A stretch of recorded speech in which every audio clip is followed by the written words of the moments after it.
Tereddwa ku mutimbagano ku mikutu gyabwe egy'enjawulo akakiiko k'ebyokulonda kayisa akulira ekibiina ki National Unity Platform Robert Kyagulanyi Ssentamu ssaako n'akwatidde ekibiina ki FDC bendera okuvuganya ku ntebe bwa President Patrick Oboya Moriat ku kitebe ky'akakiiko kano ekikulu wano mu Kampala bannyonnyole ku nsonga y'okutyoboola ssaako n'obutassa mu nkola mateeka gaateekebwawo basawo ag'okwetangira ssennyiga corona naddala abantu obutasemberegana mu biseera bino nga banoonya obululu obunaabatuusa mu bukulembeze.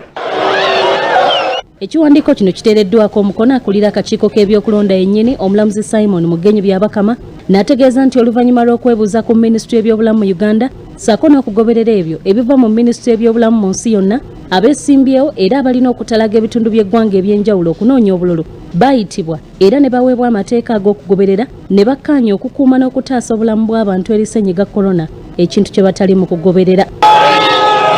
Byabakama agamba nti bano bombi bagenda mu maaso n'okkuba enkuŋŋaana eziriko abantu abangi ennyo ekibaleetedde okusikaŋŋana ebitogi ssaako n'okuleetawo obutakkaanya wakati waabwe n'abakuumaddembe n'anokolayo Kyagulanyi okusisinkana akakiiko k'ebyokulonda nga 2 Desemba n'ajjukizibwa okwewala ebikolwa ebiyinza okusaasaanya ssennyiga corona naddala ng'ayita mu kkuŋŋaanya abantu ekintu ky'ataagoberera era nga kino kyamuviirako n'okugugulana n'abakuumaddembe naddala ng'ennaku z'omwezi 17 Novemba mu bitundu eby'Ekoboko n'ennaku z'omwezi 8 Desemba mu bitundu by'Iganga. Moriat yeezoba n'abakuumaddembe ng'ennaku z'omwezi 17 ne 18 Novemba mu bitundu by'Embarara nga n'olwekyo bano bombi bayitiddwa mu buntu okugenda akakiiko k'ebyokulonda ku bbalaza ya Sabbiiti ejja ng'ennaku z'omwezi 14 Desemba ku ssaawa 4 ez'okumakya beewozeeko ku misango gino basalewo n'ekiddako. Mugema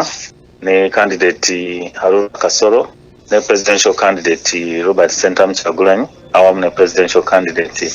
Moriat abo bayitiddwa amabaluwa gaabwe gasindikiddwa dda ku bitebe byabwe. Okukakasa obutuufu bw'ekiwandiiko kino twogeddeko n'omwogezi w'akakiiko k'ebyokulonda Paul Bukenya ku ssimu n'atutegeeza nti ekiwandiiko kino kituufu nnyo kyokka era waliwo n'abantu abalala bayitiddwa ku mutendera gwa district. Waliwo abantu ab'enjawulo abayitiddwa ku mutendera ku district level by returning officers naye nga akakiiko ko kaayise candidate Mugema ne candidate Haruna Kasolo. Stella Nandawula, BBS Terefayina agesigika mu ddiiro lyo. Eyo nga tuvuddeyo